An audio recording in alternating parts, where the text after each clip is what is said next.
नमस्कार मित्रांनो, तुझेच मी गीत गात आहे या मालिकेच्या आजच्या भागात आज आपण बघणार आहोत.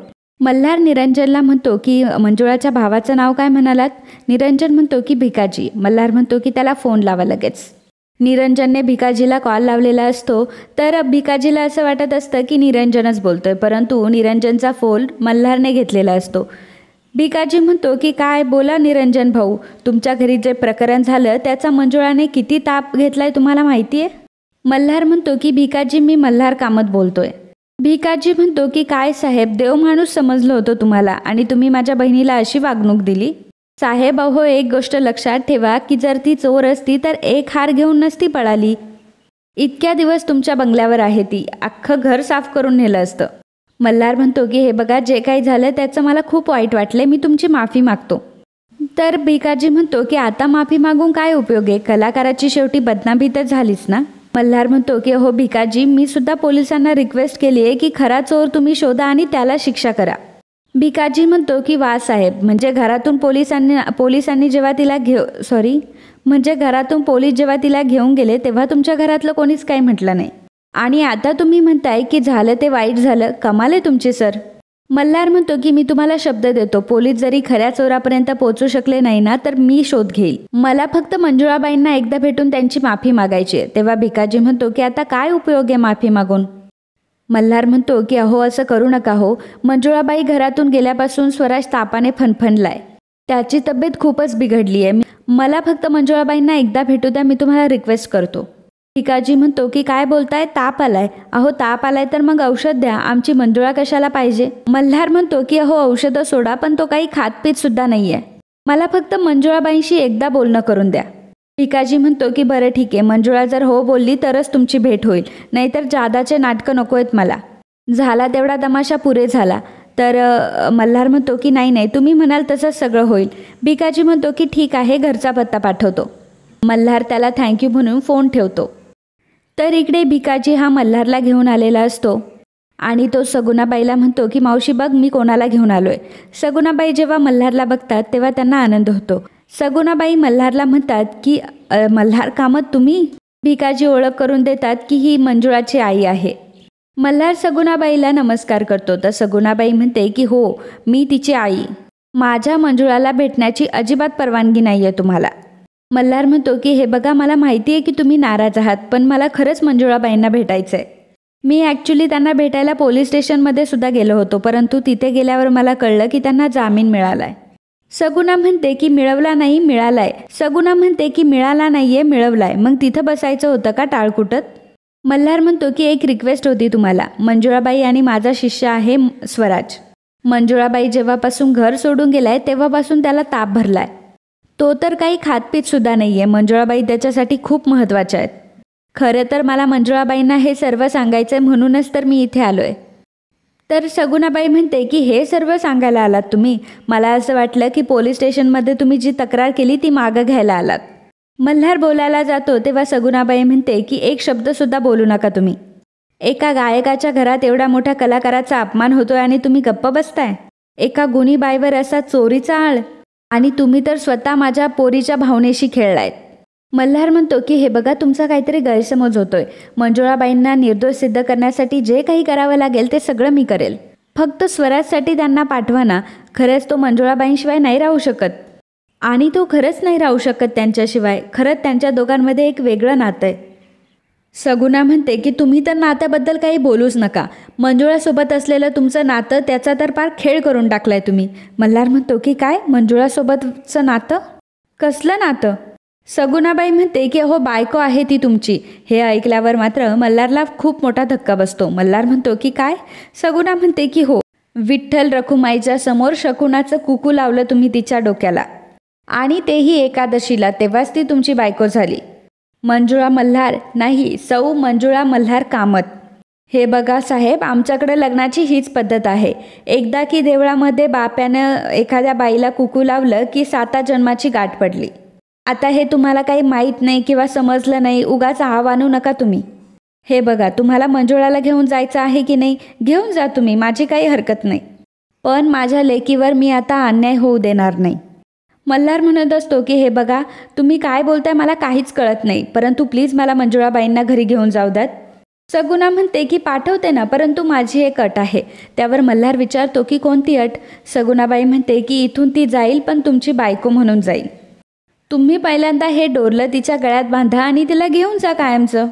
तुमच्या समाजात आणि तुमच्या घरामध्ये तिला बायकोचा मान हा मिळालाच पाहिजे. मंजुळाने हे जेव्हा ऐकलेलं असतं तेव्हा मंजुळाच्या पायाखालची जमीनच सरकते. मल्हारला सुद्धा आता खूप मोठा धक्का बसलेला असतो. सगुणा म्हणत असते की हा मान तर तिने कधीच मिळवलाय रखुमाईकडनं. अहो, तुमची माझी कोणाची असू दे नाही तर नसू दे, परंतु देवाची मर्जी आहे. अहो, विचार काय करत बसलाय? माझी जर अट तुम्हाला मान्य असेल तर घेऊन जा तिला, नाहीतर मग मंजुळा इथून हलायची सुद्धा नाही. मल्हार म्हणतो की अहो देवळामध्ये जे काही झालं ते चुकून झालं. मी काय मुद्दाम नाही लावलंय मंजुळाबाईंना कुंकू. हो, या सगळ्या गोष्टीसाठी मी त्यांची माफीसुद्धा मागितली आहे. तुम्ही असं काय करताय? माझं लग्न झालंय, मला लहान मुलगी आहे. तुम्हाला आई म्हणून काय वाटते हे मला समजते, पण त्यावर सगुणा म्हणते की समजतंय ना, मग घेऊन जा तिला बायको म्हणून. मल्हार म्हणतो की माफ करा, पण हे नाही होणार. तुम्ही प्लीज स्वराजसाठी मंजुळाबाईंना माझ्या घरी पाठवा. अहो, ते लहान लेकरू वाट बघते हो मंजुळाबाईंची. त्याने अन्नाचा एक कणसुद्धा घेतला नाही आहे. फक्त माझ्या स्वराजसाठी मंजुळाबाईंना घरी पाठवा प्लीज, मी तुम्हाला विनंती करतो. मल्हार तिथून निघून जातो. मंजुळा लगेच त्याच्या मागोमाग जायला लागते, परंतु सगुणा तिला अडवते आणि म्हणते की जर त्याच्या मागोमाग गेली तर गाठ माझ्याशी आहे एवढं लक्षात ठेव. तर इकडे क्षमा रडत असते आणि म्हणत असते की हे सर्व काय होऊन बसलं. मी स्वराच्या जवळ जाण्याचा प्रयत्न करते आणि स्वरा माझ्यापासून अजून लांब जाते. मी आता काय करू? ती तर मला जवळसुद्धा घेत नाही. माझी स्वरा किती अशक्त झाली आहे. तिला जर काही झालं तर मी स्वतःला कधीच माफ करू शकणार नाही. स्वराज इन्स्पेक्टरला घेऊन येतो आणि तो सांगतो की इन्स्पेक्टर साहेब, हीच आहे माझी मावशी आई जिने माझ्या आईला जेलमध्ये पाठवलं. तुम्हीच आता हिला सांगा की खरा चोर कोण आहे आणि त्या खऱ्या चोराला जेलमध्ये टाकून द्या. क्षमा म्हणते की स्वराज, अरे तू का उठलास बाळा? तुला बरं नाही आहे? तू काही खाल्लंस का? तेव्हा स्वराज म्हणतो की बस कर मावशी आई. क्षमा म्हणते की इन्स्पेक्टर साहेब हा काय बोलतोय? कोण चोर? त्यावर इन्स्पेक्टर म्हणतात की तुम्ही. त्या प्रॉपर्टी डीलरची आम्ही कसून चौकशी केली आहे. त्याने आमच्याकडं कबूल केलं आहे आणि तो तुमच्या सांगण्यावरून खोटं बोलला आहे हेही कबूल केलं आहे. आम्ही तुम्हाला अटक करायला आलो आहे. सुर्वे मॅडम, बेड्या घाला यांना. क्षमा म्हणते की अहो मी असं काहीही केलं नाही आहे. तर इन्स्पेक्टर म्हणत असतात की हे सर्व तर तुम्हीच केलं आहे ना? तर क्षमा म्हणते की नाही, हा सर्व मोनिकाचा प्लॅन होता. खरं तर क्षमाला पडलेलं हे एक स्वप्न असतं आणि क्षमा मोठ्याने म्हणत असते की हा माझा प्लॅन नाही आहे, हा मोनिकाचा प्लॅन आहे. तर तितक्यातच मोनिका तिथे येते आणि म्हणते की कसला प्लॅन वहिनी?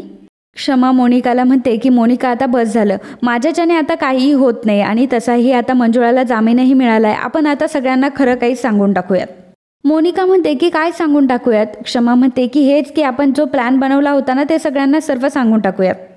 मोनिका म्हणते की कसली कबुली? मोहिनी तुम्ही काय बोलताय? मला काहीच कळत नाहीये. क्षमा म्हणते की असं काय करतेस तू? आपण दोघींनी मिळून ठरवलं होतं ना मंजुळावर खोटा आळ घ्यायचा आणि हा तर आपल्या दोघींचा प्लॅन होता ना. तर मोनिका म्हणते की बापरे क्षमा वहिनी, तुम्ही खरंच असं केलं? आणि आता जर तुम्ही स्वराजला हे सर्व सांगितलं तर त्याचा तुमच्यावरचा राग अजून वाढणार नाही का? आणि घरातले काय विचार करतील की साधी बोळी क्षमा अशी निघाली? वहिनी अहो, हे ऐकल्यावर सर्वांना मोठा धक्का बसेल. हा हे बघा, तुम्हाला जर सांगायचं असेल सगळ्यांना तर सांगा, परंतु मी तुमचा काय पार्ट नाही आहे. तुम्हाला असं वाटत होतं की तुम्ही स्वराजसाठी करताय हे सर्व, यात माझा काय संबंध? क्षमा म्हणते की पण अगं हा प्लॅन तर आपण दोघींनी मिळून केला होता ना. मोनिका म्हणते की सो वॉट, मी सांगेल की मी मस्करीत बोलले, मी तर खूप काही बोलत असते वहिनी. माझं बोलणं काय कोणी सिरियसली घेतं का? आणि माझं ऐकणं कोणाचं कंपल्शन असतं का घरात? क्षमाला आता मोठा धक्का बसलेला असतो. क्षमा म्हणते की मोनिका अगं. त्यावर मोनिका म्हणते की काय प्रूफ काय आहे तुमच्याकडे? क्षमा म्हणते की अगं तो प्रॉपर्टीवाला, तो डीलर, तो सगळा तुझा प्लॅन होता ना. मोनिका म्हणते की माझ्या सांगण्यावरून तुम्ही हे सर्व केलं, यावर कोणाचा विश्वास बसेल? आणि माणसाने नेहमी भोळं असावं, मूर्ख नाही. क्षमाला आता खूप मोठा धक्का बसलेला असतो आणि क्षमा रडत असते. तर इकडे मंजुळा म्हणत असते की आई माझा हात सोड, मला भेटू दे एकदा मल्हार साहेबांना. सगुणा म्हणते की काही नाही, त्याला जर तुला भेटायचं असेल तर त्याला काय करावं लागेल हे मी सांगितले त्याला. मंजुळा म्हणते की अगं ते मला भेटायला आले आणि न भेटताच निघून गेले, असं काय खुळागत करतीयस? तर सगुणा म्हणते की मी खुळागत नाही करत, तू खुळागत करतीयस. आणि खबरदार मंजुळे, जर घराच्या बाहेर पाऊल जरी टाकशील तर माझं मेलेलं तोंड बघशील तू. आणि ही फक्त काय नुसती धमकी नाही आहे, तर मी करूनसुद्धा दाखवेल. काय तुझ्यासोबत बोलत बसली आहे मी पण. आणि असं म्हणून मंजुळाची आई मंजुळाचा हात साडीला बांधून ठेवत असते. तर भिकाजीसुद्धा म्हणत असतो की अगं मावशी काय खुळ्यासारखं वागतेयस. सगुणा म्हणते की गप्प बस, जर तिचं भलं व्हावं तुला असं वाटत असेल तर मध्ये मध्ये नाक खुपसू नकोस. मंजुळा म्हणत असते की अगं आई अशी काय बांधून ठेवायला लागली आहेस मला गुरासारखी. सगुणा म्हणते की बरोबरच करते मी, कोणीतरी येणार 2 टिपं गाळणार आणि लगेच पगळणार तू. आता गप गुमान घरात बसून राहायचं तुला सांगून ठेवते मी. भिकाजी म्हणतो की मंजुळा ह्या मावशीच्या डोक्यामध्ये काहीतरी वेगळंच खूळ भरलंय आज. तर इकडे मोनिका स्वराजला म्हणत असते की स्वराज बाळा अरे औषध घे ना, तुला बरं व्हायचंय ना. स्वराज म्हणतो की आता जेव्हा मंजुळा गुरुजी येईल तेव्हाच मी औषध घेईल. मोनिका मनामध्ये म्हणत असते की वाट बघ, आता काय परत येत नाही ती बाई. खरं तर मी घरातून काढणार होते तुला, परंतु तू जगातूनच जाणार आहे असं दिसतंय. मल्हार तिथे येतो तेव्हा निरंजन सांगतो की मल्हार सर आले बरं का. स्वराज लगेचच उठून बसतो. स्वराज मल्हारला विचारतो की गुरुजी आली ना माझी आई. मल्हार म्हणतो की तू आधी शांत हो, मंजुळाबाई नाही येऊ शकल्या, त्यांना त्यांचा भाऊ जामीन मिळालाय म्हणून घरी घेऊन गेलाय. स्वराज म्हणतो की तुम्ही तिला सांगितलं नाही का मला बरं नाही आहे म्हणून. अहो तुम्ही जर तिला सांगितलं असतं तर ती अगदी धावत पळत आली असती माझ्याकडे. मल्हार म्हणतो की मला नाही भेटल्या त्या आणि त्यांच्या आई ह्या सगळ्या प्रकरणामुळे खूप चिडल्या आहेत. पण आता एक चांगली गोष्ट ही झाली की ते जेलमधून सुटल्या आहेत त्या. तू आता एक काम कर, आता त्या जेलमधून सुटल्यात ना, तू सुद्धा औषध घे म्हणजे तुला बरं वाटेल. स्वराज म्हणतो की नाही गुरुजी मी काही खाणार नाही. स्वराज म्हणतो की मी एकतर खाईन नाही तर औषध घेईन, दोघांपैकी एकच करेल. आणि कोणाला जर असं वाटत असेल की मी दोन्ही गोष्ट कराव्यात तर जाऊन पोलीस काकांना सांगा की माझी आई चोर नाही आहे, असं तो क्षमाला उद्देशून बोलत असतो. आणि मित्रांनो आजचा हा भाग इथेच संपतो. पुढील भागात आपल्याला पाहायला मिळणार आहे मल्हार क्षमाला म्हणत असतो की मंजुळाबाईंबद्दलची तक्रार तुम्ही मागे घ्या. क्षमा म्हणते की मी जर तक्रार मागे घेतली तर मंजुळा निर्दोष सिद्ध होईल. मल्हार म्हणतो की पण आपल्यासाठी स्वराज महत्त्वाचा आहे. एकदा तुम्ही स्वतःशीच विचार करून ठरवा की तुम्ही जे काही करताय ते बरोबर करताय की चुकीचं. तितक्यातच मोनिका तिथे येते. ते अजून एक वहिनी, यामागे नक्की कोणाचं डोकं आहे हे मला चांगलंच माहिती आहे आणि आता मी हे सगळं प्रकरण लवकरात लवकर बाहेर काढेल. तर मित्रांनो असेच तुझेच मी गीत गात आहे या मालिकेचे डेली अपडेट बघण्यासाठी आत्ताच आपल्या चॅनलला सबस्क्राईब करा. आणि आजचा हा भाग तुम्हाला आवडला असेल तर व्हिडिओला लाईक आणि कमेंट करायला अजिबात विसरू नका.